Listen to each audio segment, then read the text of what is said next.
All right, ladies and gentlemen, part 2 of Unit 4, starting with the chart in the middle of the third page here. We're talking about a little bit of British liberalism and then some conservatism in response. So let's talk about the British to begin with. British liberalism is this slow, gradual process over the course of the 19th century where the British almost brilliantly slowly hand out piecemeal pieces of reform in order to assure there's no more agitation or violent reform asked for within British society. So as an example, in 1832 in the Reform Act, the British hand out the right to vote to middle-class men. Not to all men, but just to middle-class men as a sign of their gradual movement towards allowing more voices within the society. What do we have for the working classes? In the Factory Acts of the 1830s and 40s, the English tried to protect children and then later on women and then later on working men from the worst parts of the industrial process.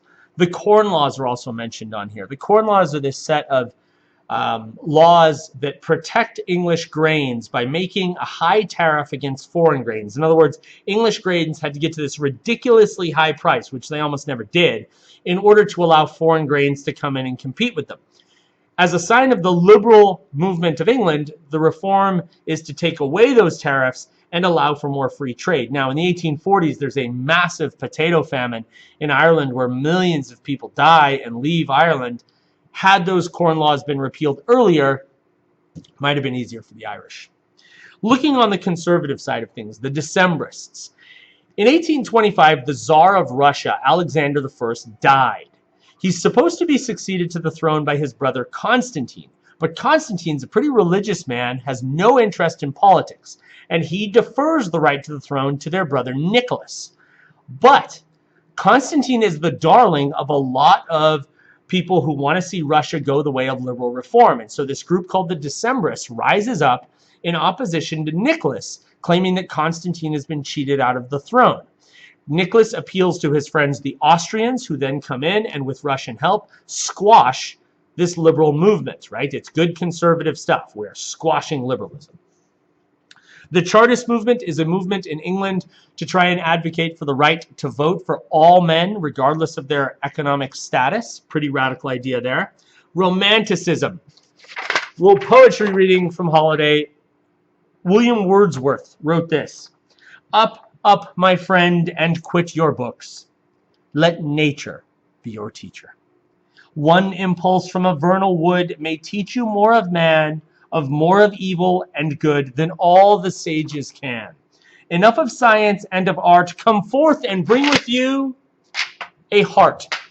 Wordsworth wrote those words as a tribute to nature, to people walking away from book learning, a rejection of the Enlightenment, cold, rational, logical world, in an attempt to try and get people to feel more, to see more of their soul. Now, the Romantic movement of the 19th century is not some lovey-dovey, oh my God, he bought me a really big bear on Valentine's Day and I got chocolates. It's not that. It's the soul of an individual. It's trying to be loyal to your feelings and your instinct and your emotion. It's going off and daring great things. It's trying to do monstrously important things with life. It's simply not sitting there reading a book thinking all of the activity is happening in here. That's not enough.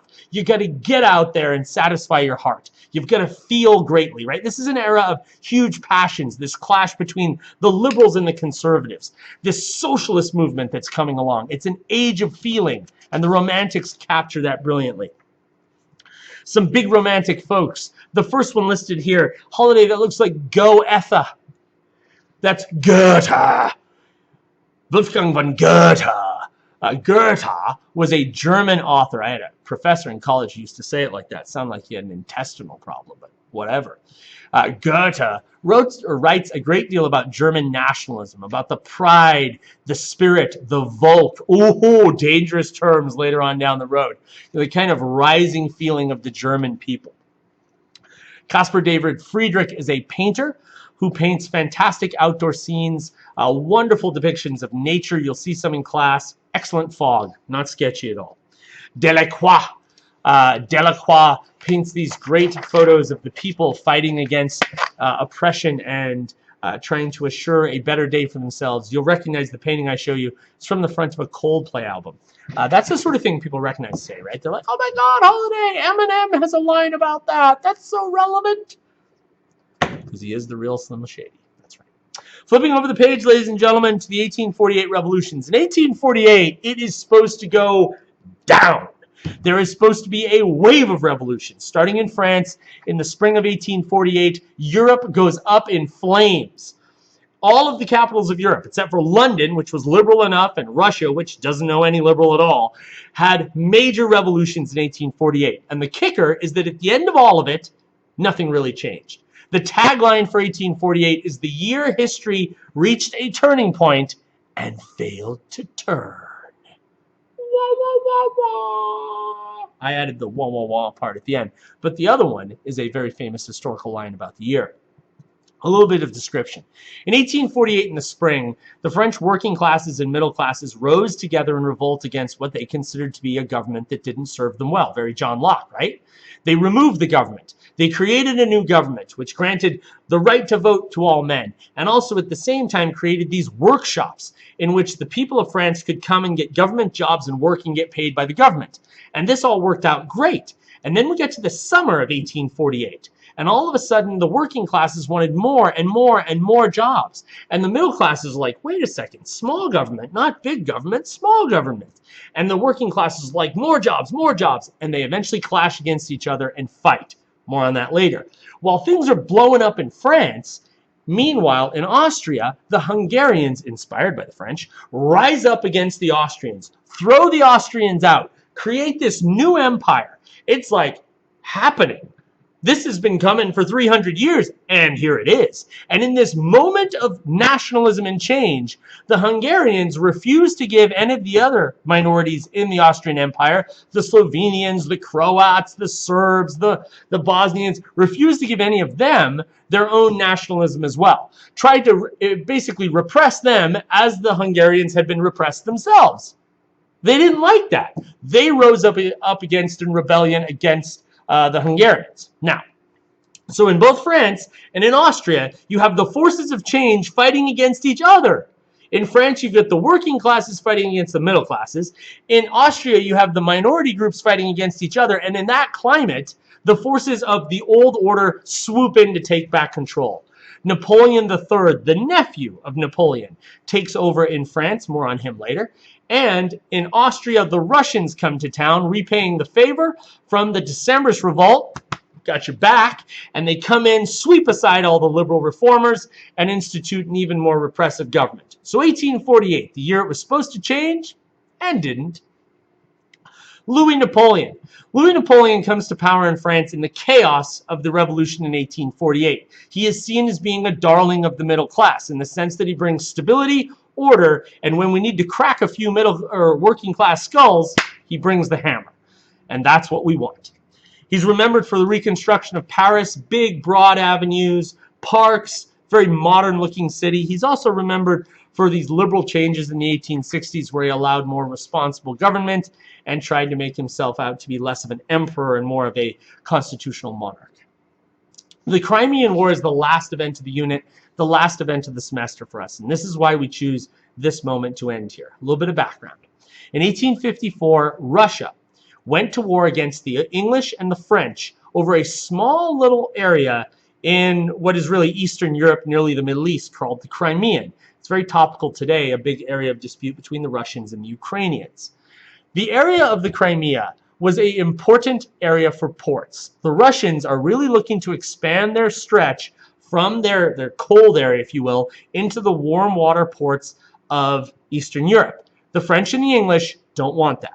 This is too much of a tip in the balance of power to allow the Russians to become both a land power, which they already are, and a sea power.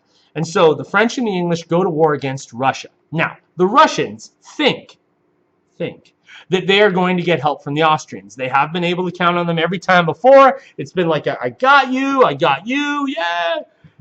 And in 1854, they're like calling the Austrians like, they're not answering. They're just not answering. I don't know what's going on. The Austrians don't see what's in it for them. There's no sense in them getting involved in this war, and so they are staying out of it. And as a result of it, the Russians are alone, and they get tatered. They shouldn't get tatered, right? It's Russia. It's their home turf. But it's not snowing, and they don't have enough military hardware in order to fight the war adequately, and the English and the French defeat them. So here's what happens as a result of the Crimean War and why it's such a big moment for us. The English leave. They are off home to go take care of their empire. Out. The French basically headed off in towards this moment where Napoleon can celebrate, right? What did I do? I beat the Russians. Wait a second, let me check. Did my uncle beat the Russians? No, I beat the Russians. I'm the man. He'll get his come next semester, okay? Also, the big moment is the collapse of what we call the concert of Europe. The Austrians and the Russians, who have been really close all of the early 19th century and have been good at stopping revolutions and stamping down liberalism all the way around Europe, break apart. And with that comes the opportunity for movement. Areas like Prussia that have been trying to push German nationalism but have been afraid of doing it because of the Austrian-Russian threat of war, they don't have to worry about it anymore. The Italian states looking to combine together, and they've been worried because of the Austrians, don't have to worry about it anymore.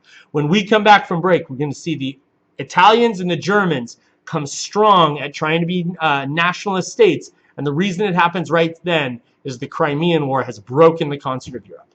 Take care.